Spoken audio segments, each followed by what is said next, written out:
I cooked onions and eggs this way, and the result was amazing. You'll be impressed by the final outcome. For this recipe, we'll need 2 red onions, and with a knife, we'll cut them into thick slices.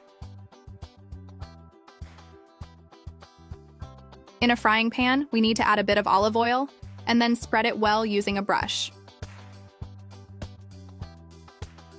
Now, I'll place the onions we sliced like this in the frying pan. In another bowl, we need to crack 8 eggs, and if you prefer, crack the eggs individually into a smaller bowl to check if any are bad. Now, just pour the eggs over the onions. Since I learned to do it this way, I only make my breakfast like this. Here, I'll season with a bit of salt and a bit of black pepper. Before continuing, we need to stir the eggs to fully incorporate the seasonings. Another important ingredient for this recipe is mozzarella cheese. I'll grate about 100 grams.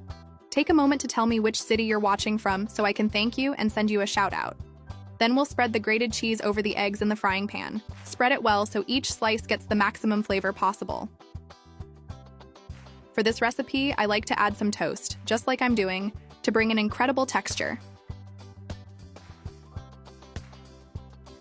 I'll press the toast lightly and then I'll cover the pan and let it cook for about 5 minutes. And carefully, place a plate over the frying pan and flip it, and soon our recipe will be ready to serve. Look how incredibly delicious our recipe turned out. Honestly, I've never cooked onions and eggs any other way since. Every time I make it for breakfast, everyone in my family eats it and asks me to make more. Oh, don't forget to interact with this video so you can keep receiving our recipes every day. Have you ever made a recipe similar to this? And if you make this recipe at home, what ingredient would you add? I'm curious to know your secrets for making your recipes even more delicious. Thank you for watching until the end. See you in the next recipe, and bon appétit!